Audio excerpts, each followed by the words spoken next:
नमस्कार दोस्तों। आज फिर एक छोटा सा वीडियो लेकर आया हूँ।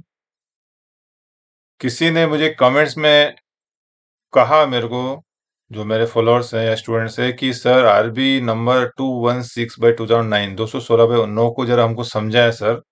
तो मैंने कहा चलो देखें क्या है 216/19।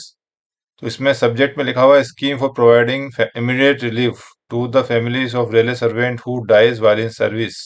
यानी जो कर्मचारी रेल सेवा के दौरान डेथ हो जाती है उनको अंतरिम राहत इमीडिएट रिलीफ देने के बारे में ये स्कीम निकाली रेलवे बोर्ड ने। उसके बारे में कहा गया है, उसमें कहा गया है sanction of president is hereby communicate to following notification to the ministry of railway. इन्होंने रेलवे बोर्ड का कोई 21/4/73 का लेटर का रेफरेंस दिया है, जिसमें राष्ट्रपति महोदय ने स्वीकृति प्रदान की है कि इसमें जो पैरा था 1(2) roman 2 of letter be substitute the figure 8,000 को 15,000 रुपए देने की बात की है। अब इसमें इस लेटर से ज्यादा कुछ समझ में आता नहीं है, तो मैंने कहा चलो उसमें वैसे मुझे समझ में आ गया था हल्का सा, क्योंकि मैं जानता था वेलफेयर इंस्पेक्टर में कि फ्यूनरल एडवांस नाम से एक प्रचलित जो नाम है फ्यूनरल एडवांस, कोई भी कर्मचारी की डेथ होती है वायरस सर्विस यानी रिटायरमेंट से पहले, जब सर्विस उसकी चालू थी, चाहे वो ऑन ड्यूटी ऑफ ड्यूटी हो, तो उसके परिवार को फ्यूनरल एडवांस के रूप में कुछ अमाउंट दिया जाता था, जो टाइम टू टाइम उसको चेंज होता रहा।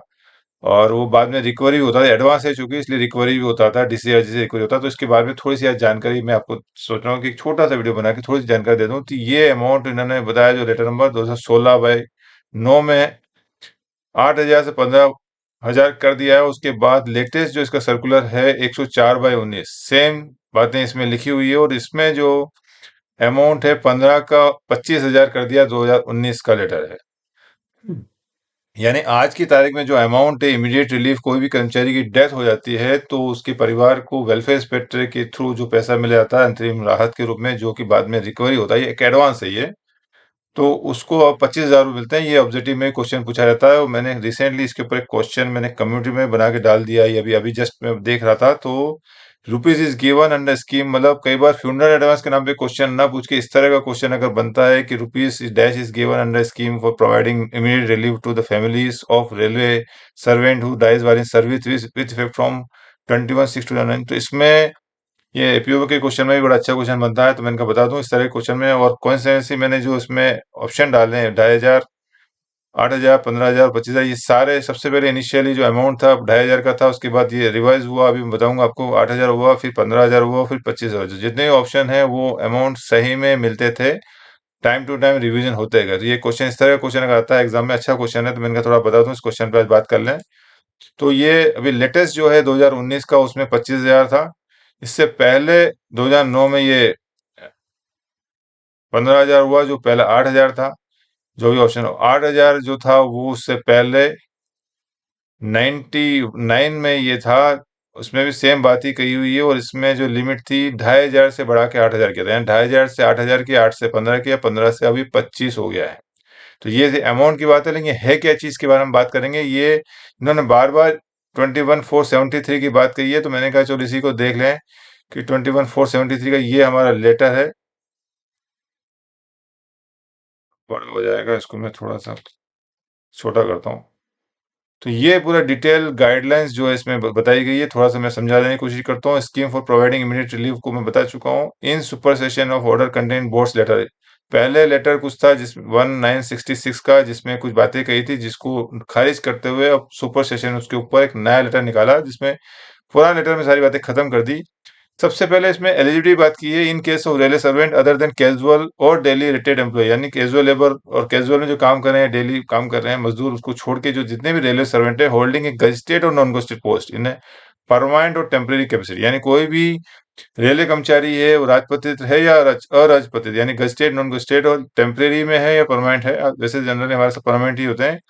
Dies while in service whether on duty, on leave, with और विदाउट लीव सैलरी, यानी कोई भी रेलवे कर्मचारी, चाहे वो गजेटेड है चाहे नॉन गजेटेड हो, चाहे ड्यूटी पर हो चाहे छुट्टी पर हो, ऑफ ड्यूटी हो या लीव विथ पे हो, विदाउट पे हो, एब्सेंट में भी कोई बंदा चल रहा हो मतलब, and he was receipt in receipt of emolument not exceeding 1,000 rupees per month, यानी जो भी लिमिट इसमें बांधी है, जैसे हमारे बोनस की लिमिट बांधी है और वर्कमैन कंपनसेशन में एक लिमिट बांधी है, तो उसी प्रकार इसमें भी एक लिमिट बांधी कि उसकी अगर 1,000 रुपये से पर मंथ से अधिक तनख्वाह नहीं है और उसकी डेथ हो जाती है तो his family will be eligible for relief in the shape of an advance in accordance with the provision of this letter। यानी उसकी परिवार जो है पात्र होगा रिलीफ के लिए इन जो नियम बताया एडवांस के रूप में।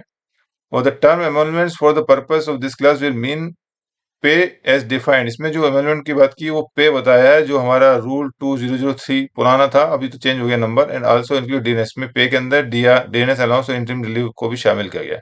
तो इसके अंदर एलिजिबिलिटी डिफाइन की आजकल इस पे जनरली, क्योंकि मैंने जितने लेटर देखे हैं अभी तक मुझे ये 1,000 रुपए को बढ़ाने की बात मुझे नहीं मिली है। शायद मेरी जानकारी में नहीं आएगी, किसी की जानकारी में है, क्योंकि इसके हिसाब से तो अभी कोई भी एलिजिबल नहीं होगा मेरे हिसाब से। तो खैर रेलवे बोर्ड बार बार लिमिट बढ़ा रहा है, इसका स्पीड तो यही है कि देना है।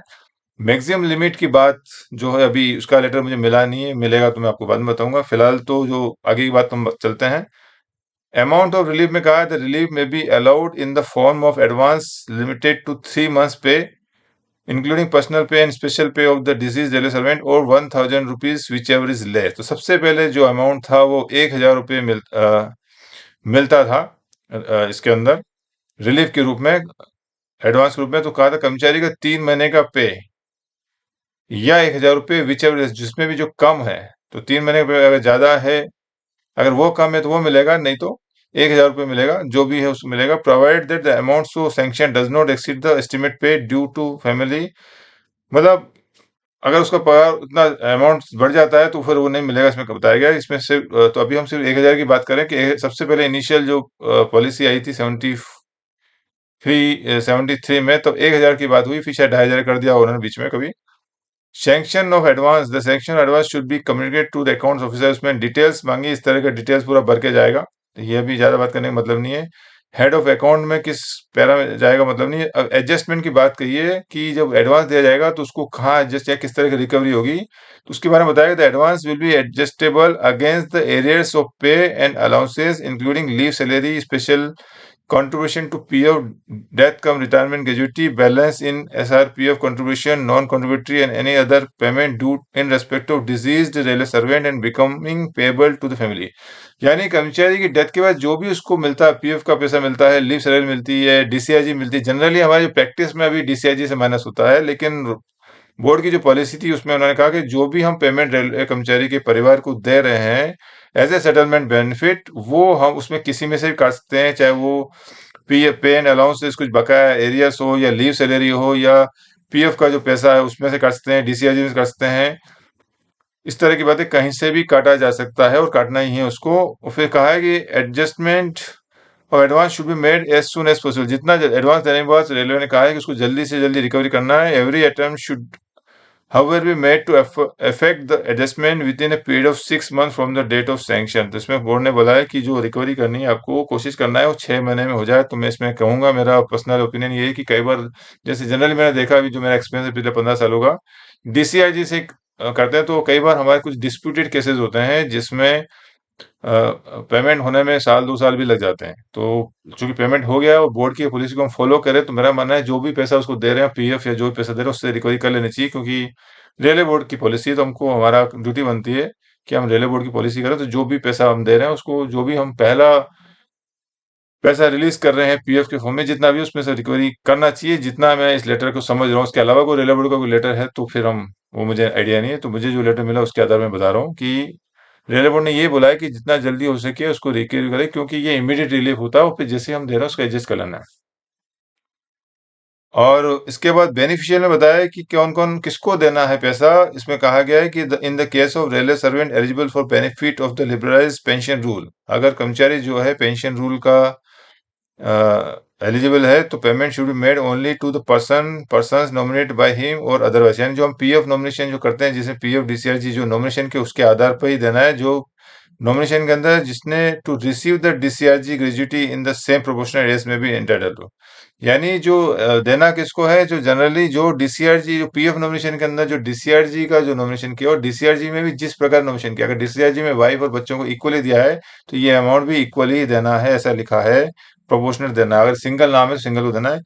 In case of railway servant who are not eligible for the benefit of liberal pension rules but are subscriber to contributory state Railway Provident Fund payment should be made to the person or persons nominated by them in the same proportion as they are entitled for the fund amount specified in the nomination. यानी जो लोग PF contribution PF scheme में नहीं है, non contributory में है, जैसे आजकल एनपीएस में है, तो उसमें कहा है कि उन्होंने जो नॉमिनेशन किया उसके आधार पे उसके जिसको नॉमिनेशन किया उसको देना है। और in case where there are no nomination the payment should be made to the person entitled to receive the amount under the rule. अगर नॉमिनेशन नहीं है तो जो नियम के आधार जो नियम है हमारा रूल 1340R1 उसके हिसाब से जो पेमेंट लेने का हकदार होगा उसको देना है। तो ये सब बातें इन्होंने किस किस को देना है एडवांस की बातों की, ये छोटा सा मैंने कोशिश की है वीडियो बताने की। तो ये इसको वर्बली जो हम बात करते हैं, ये मेरे को किसी ने कहा था कि 216/9 को समझाएं, तो उसके बारे में सिर्फ एक लास्ट में एक ब्रीफ कर देता हूँ कि ये जो एडवांस है इमीडिएटली जो कोई भी कर्मचारी है चाहे गजेटेड नॉन गजेटेड है उसकी वाइल इन सर्विस डेथ होने पर एक एक इमीडिएट रिलीफ के रूप में अंतरिम राहत के रूप में सरकार कुछ पैसा देती है ताकि इमीडिएट उसको कुछ राहत हो। वो अभी आज की तारीख में 25,000 है, पहले इससे पहले 15 थी, उससे पहले 8,000 थी, उससे पहले 2,500 थी, उससे पहले इनिशियली 1,000 रुपये मिनिमम स्टार्टिंग था अमाउंट का। तो इसी के साथ मैं अपना ये वीडियो खत्म बंद करता हूँ यहाँ पर। अब ये वीडियो कैसा लगा, इस तरह की कुछ नई बातें सीखने को आपको मिल रही हैं तो प्लीज लिखें जरूर कि हमको अच्छा लगा है, और लाइक जरूर करें, सब्सक्राइब जरूर करें, इससे हमको भी मोटिवेशन मिलता है।